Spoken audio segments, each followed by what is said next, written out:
This is QTV News coming to you from our studios on Caraba Avenue. I am Umudu Gajaga and thank you for joining us. First, here are our main news headlines. The Commission of Inquiry into Local Government Affairs commenced public sittings today. At the National Internet Governance Forum, the Permanent Secretary at the Ministry of Communication and Digital Economy, Lamin Camara, called for concerted efforts in the fight against cyber attacks and online abuse. Edward Francis Small Teaching Hospital held a meeting on Wednesday on the Antimicrobial Stewardship project, which aims to improve antimicrobial resistance in the Gambia. In international news, Dr. Omar Aliou Toure, president of the ECOWAS Commission, said the situation in the sub-region remains worrisome as he addressed the opening of the 2023 First Ordinary Session of the ECOWAS Parliament in Abuja, Nigeria. And in sports news, Gambian athletes and officials have returned after competing in the Africa Under-20 Athletics Championship 5th edition held in Zambia. Those were the news headlines, and now the news in detail.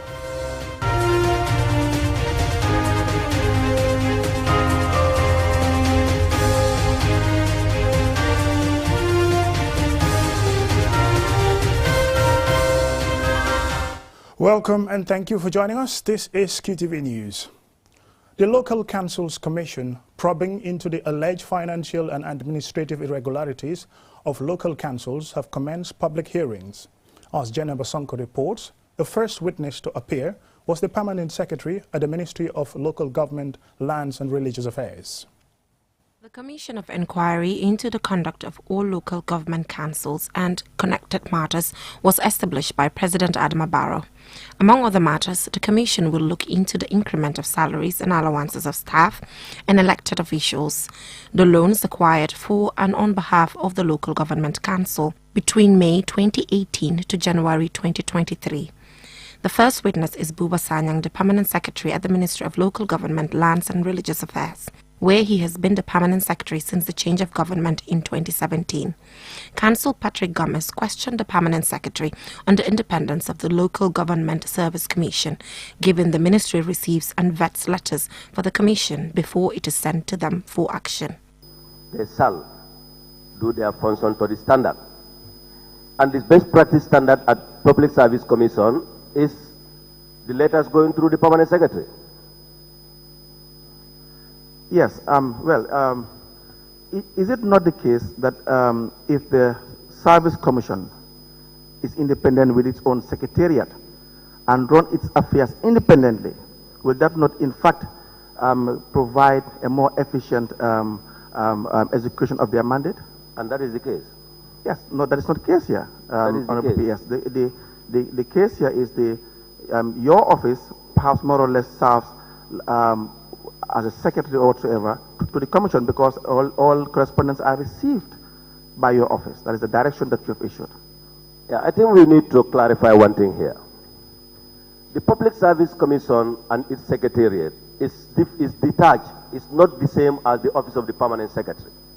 Councils generate revenue through taxation and donor agencies in the form of projects. Now, what is the responsibility of government in councils' financial demands, and is government fulfilling it?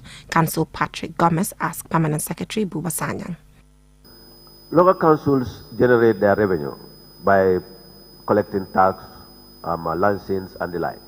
However, the Act provides for government to provide 25% of their development budget to the councils for development projects, but this is not going into the main budget. It will be provided and then it will go to intervene in projects.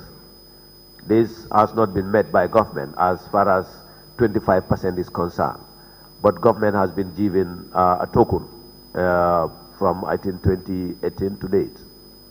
Now, why do you think that government could or is not meeting up with the obligations in relation to 25% of the development budget? There are various reasons, one of which I think when we engaged the finance minister, he indicated that an institution that cannot produce a financial statement is not stable, and as such he will not put in the money. He urged councils to work towards cleaning their finances and make sure their financial dealings are transparent. P.S. Bobasanyang said this on the issue of the dismissal of Senabo Martin, the CEO of the Kanifing municipality. You made mention that when the council decide to discipline, and when the disciplinary function is the role of who? The service commission. The Act provides that powers of the council, it says, council in exercising their powers cannot pass any power on another body that is established by this Act, the function of that body. So the council in itself passing resolution on disciplinary matter is illegal. At the end of the day, the Commission of Inquiry adjourned sittings until Monday, the 15th of May 2023. Reporting for QTV News, I am Jennifer Sonko. At a two-day National Internet Governance Forum, the Permanent Secretary at the Ministry of Communication and Digital Economy, Lamin Camara, on Wednesday called for concerted efforts in the fight against cyber attacks and online abuse and stressed the need to institute strong internet laws to guarantee digital sovereignty.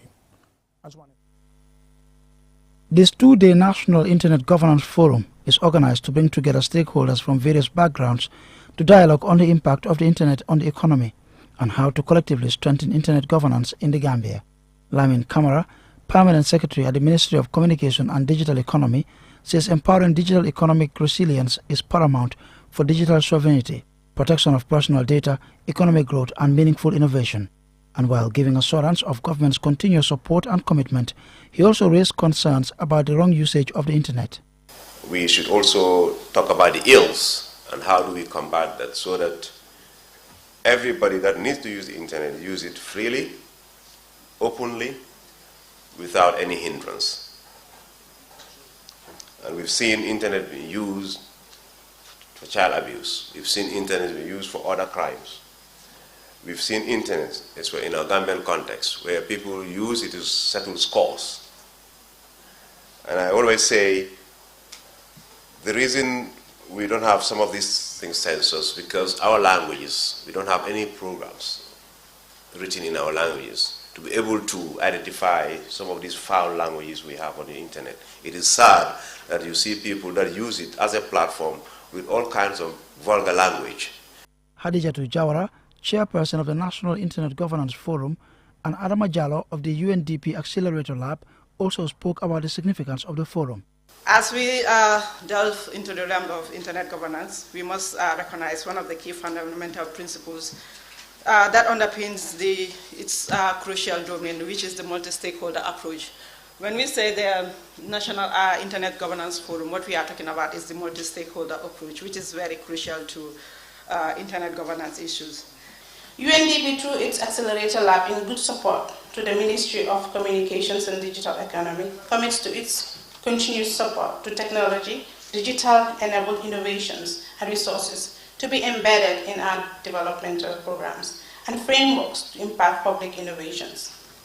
Demba Kande, whose organization Freedom House is partnering with IGF, implores government to reinforce internet governance, adding that this is important for strengthening democracy in the country. We must work together to ensure that the internet remains safe, secure, and accessible to all. The critical role of all stakeholders in the information sector cannot be overstated, and thus the multi-stakeholder approach of the IGF. Government, civil society, the private sector, and individuals all have a responsibility to protect internet freedom and promote democracy. The National Internet Governance Forum was established to represent all key stakeholders through a national steering committee. It was initiated in late 2009 after the start of the West African Internet Governance Forum. Answane Sonyase for KTV News. Edward Francis Small Teaching Hospital held a meeting on Wednesday on the Antimicrobial Stewardship project, which aims to improve antimicrobial resistance in the Gambia. Lena E. Igwenyibo tells us more. Antimicrobial resistance, AMR, is one of the biggest threats to global health and can affect people of all ages in any country. The Antimicrobial Stewardship Project is one of the preliminary activities of the Pfizer 2022 HBU AME grant recently won by the Edward Francis Small Teaching Hospital, EFSTH. Babanding Sabali, Deputy Permanent Secretary at the Ministry of Health, commended the team that secured the grant. In the same token, I want to appreciate and thank the scientific community in Edward Francis Small Teaching Hospital for having the foresight and the skill and knowledge to put together a winning proposal. Indeed, this is a happy moment for this country. Indeed, this is a happy moment for Minister of Health. We can proudly say that we now have the scientists who can put together a winning proposal and bring a meaningful change to this country. The WHO has declared that the misuse and overuse of antimicrobials are the main drivers in the development of drug-resistant pathogens. Dr. Abdullah Bajan, representative of the HOD Department of Laboratory Services, speaks of the need for good antimicrobial stewardship to help curb AMR. The whole idea of stewardship is to ensure that we use our antibiotics appropriately in the right manner. It is not about stopping the usage, because we can't stop it. We have to live with microorganisms. Dr. Desta A. Turune, the WHO representative, highlights the threats of resistance in the region and reaffirmed his institution's unflinching support. In the WHO African region, including the Gambia, a significant proportion of all deaths are caused by communicable diseases that are treated with antimicrobials. So if we don't have antimicrobials, all these people that are affected by these diseases, communicable diseases, will succumb to death or will develop severe complications. WHO remains committed to supporting the Ministry of Health and its partners via One Health platform to build a robust national AMR surveillance system in the Gambia through the implementation of the National Action Plan. Without effective antimicrobials, the success of modern medicine in treating infections, including during major surgery and cancer chemotherapy, would be at increased risk. This project aims to ensure stakeholder participation for accessibility, countrywide scaling up and sustainability to improve patients' health outcomes at the EFSTH. Reporting for QTV News, I am Lena E. Gwenyuba. We will now go for a commercial break, and when we return, we still have some more local, sports and international news stories. Do stay tuned. The Gambia National Coordinator and Co-Chairperson of the Africa Women Leaders Network, Muna Jawa, is pleased to inform the general public on behalf of the steering committee that the Gambia will be launching its national chapter on the 16th of May 2023. The event will take place at the exquisite Coco Ocean Resort and Spa Hotel and would be graced by His Excellency Adama Barrow, the President of the Republic of the Gambia. The Africa Women Leaders Network was constituted in 2017 by the African Union and the United Nations, supported by the Federal Republic of Germany and South Africa at the UN General Assembly. The network is an African-wide movement of women for the transformation and development of the continent through women's dynamic engagement and participation in decision-making at all levels of society, in line with the Africa Agenda 2063 and the Global Agenda 2030. 32 countries have launched their national chapter, and the Gambia is proud to be the 33rd. The event will be attended by a high-level delegation led by the AU Special Envoy and dignitaries from around the world. Together, we can create a brighter future for women in the Gambia and across the African continent.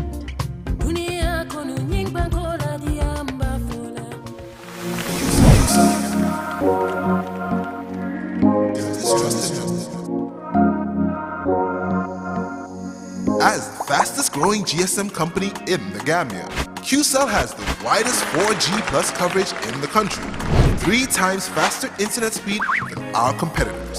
So switch now and dial *335# and enjoy what true 4G feels like.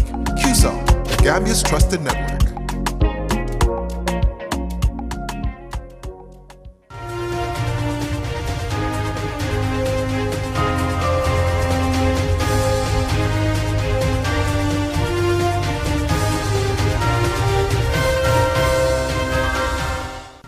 Welcome back, and thank you very much if you're just joining us. This is QTV News. The National Association of Gambian Nurses and Midwives converge at the School of Nursing and Midwives to celebrate International Nurses and Midwives Week. This year's theme is Our Nurses, Our Future. Your health is our priority. Julden Joy attended, and this is her report. International Nurses Day is celebrated annually on 12th May on the anniversary of the birth of nursing pioneer Florence Nightingale. This day celebrates the extraordinary contributions that nurses make to healthcare systems globally. Dr. Babu Karcham, President of the National Association of Nurses and Midwives, highlights the successes registered. When we came into office, we bought a new ID card printing machine, and we are printing our own ID cards. We have our 4-year national strategic plan. Internationally, we are more recognized now. We have just recently attended an international training conducted by International Council of Nurses and Midwives. Also, International Council of Nurses have also recognized us, and we are in touch with them. And we have also signed an MOU, Memorandum of Understanding, with China Nurses Association. Dr. Cham also highlights the challenges nurses and midwives confront. We were given a land by the government, but unfortunately that land was acquired by somebody, and then we have lost ownership to that land, and we are still working, appealing to the government to help us allocate a land for us, and we will struggle to build it. Education also is another thing, like the Gambia College School of Nursing and the University of the Gambia are tuition-paying institutions. Almost majority of the students here are paying for themselves. Dr. Hassan Jai, Director of Services at the National Health Insurance Authority, says although as a country we face constraints, this should not stop nurses from providing quality healthcare delivery to the people. Dr. Njai further emphasizes the need to invest in nurses. Investment also requires that you train them, give them opportunities to further their education, and also provide resources for them to excel. This includes training on specialized areas like midwifery, pediatrics, anesthesia, oncology, infection control, critical care, to name a few. Investment also requires that you should have access to latest technology. Dr. Omar Manjang, Director of Nurses and Midwifery Services, expresses the government's commitment to addressing the plights of nurses, but also calls for attitudinal change. We have to, realize as Gambians that nurses are not from anywhere. Nurses are Gambians, They are not from Ethiopia, they are not from any other continent. They are Gambians like us. So their attitude is a subset of the attitude of the Gambians. So the moment we realize that now we will also at policy level, at a professional level, talk to our nurses so that, that attitudinal change will come into play. Gambia, like many countries, faces shortage of nurses and midwives. According to the World Health Organization, the world needs 9 million more nurses and midwives than it currently has to realize the health-related global sustainable development goals by 2030. For QTV News, I am Julden Jai. From that report by Julden Jai, now to international news.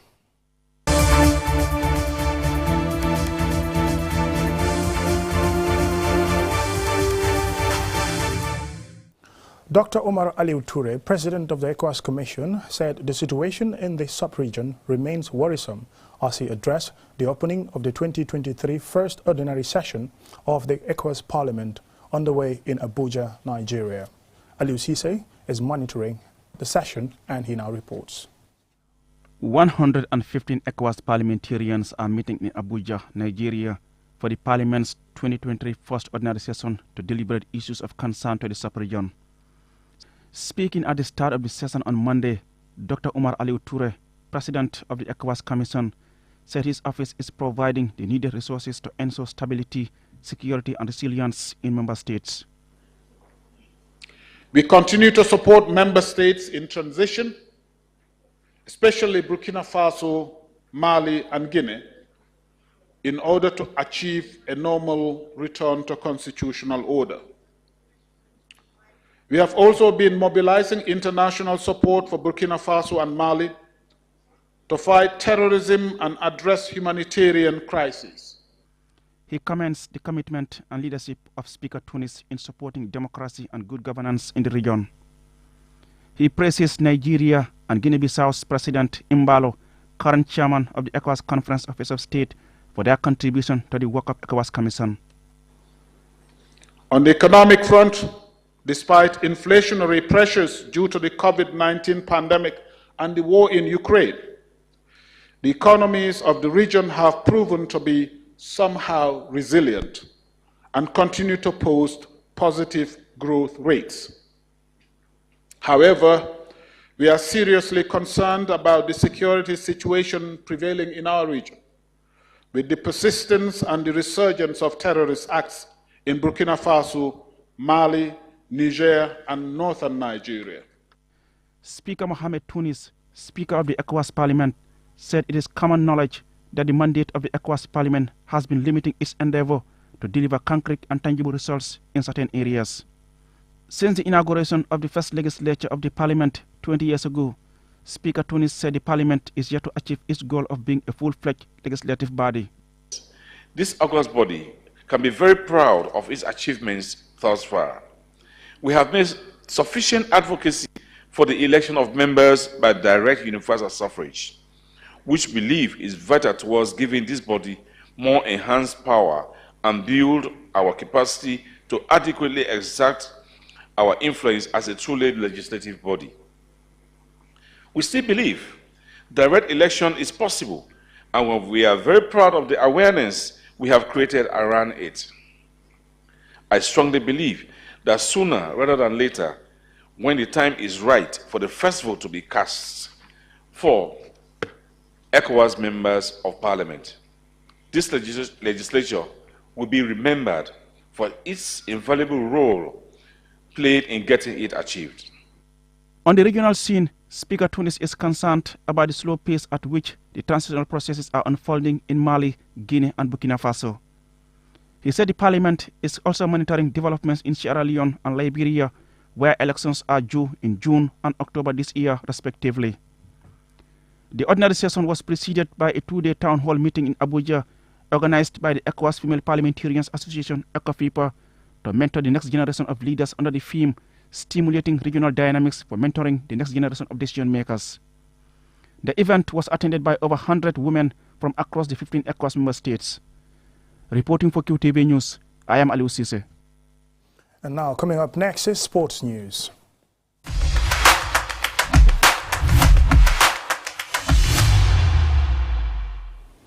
Gambian athletes and officials have returned after competing in the Africa Under-20 Athletics Championships 5th edition, which was held in Zambia between April the 29th to May 3rd, 2023. I was following the events there, and this is my report. The Gambia won bronze in the men's medley relay in the Under-18 category at the 5th edition of the Africa Under-20 and Under-18 Athletics Championship held in Zambia. Officials who traveled with the team told QTV during an interview on the Q Sports program that their participation in the competition was successful.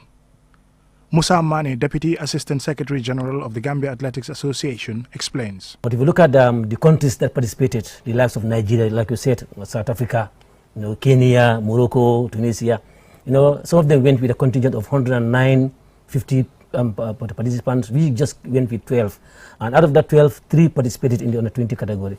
And that 3 that participated in the Under-20 category came 25th on the ranking. And that tango, one of our athletes, Modu Sane, in fact, broke his record. We encourage them to push harder to make sure their names are also hard.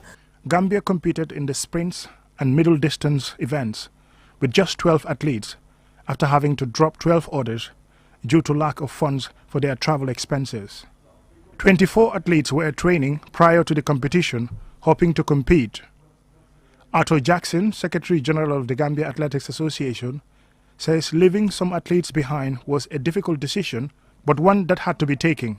It affected the rest of the team, and most of them were shedding tears because, because the anticipation was there that we were all going to be there, and then unfortunately that had to come. The Gambia Athletic Association Secretary General says his association is constrained financially. According to Mr. Jackson, it is only government, the GNOC, and the $15,000 annual subvention they get from World Athletics that keep them going. He gave a breakdown. Our main financier actually is World Athletics, that gives us annual grants of $15,000, and out of which you are asked to spend it according to three areas. The 5,000 goes for administration. The other 5,000 goes to the organization of national championships, and $5,000 should go for international competition to attend at least one. And this is a must, otherwise you don't get it the following year. Despite competing at the Athletics Championship in Zambia with only 12 athletes, Gambia is ranked 13th among 38 countries, according to the Confederation of African Athletics, in the under-18 category, and 25th in the under-20 category overall. Mudu Gajaga, QTV News. And now, just before we end this news bulletin, here is an obituary. The Ministry of Foreign Affairs, International Cooperation, and Gambians of the Republic of the Gambia, learned with deep sorrow the demise of Ambassador Aliou K. Jammeh, the Gambia's High Commissioner to the Republic of Sierra Leone. The sad news event took place on Thursday, May 11, 2023 in Freetown, Sierra Leone. Ambassador Jammeh will be remembered for his positive stance in protecting the interests and welfare of the Gambian community, promoting peace and maintaining a strong bilateral cooperation between the Gambia and countries he served as ambassador.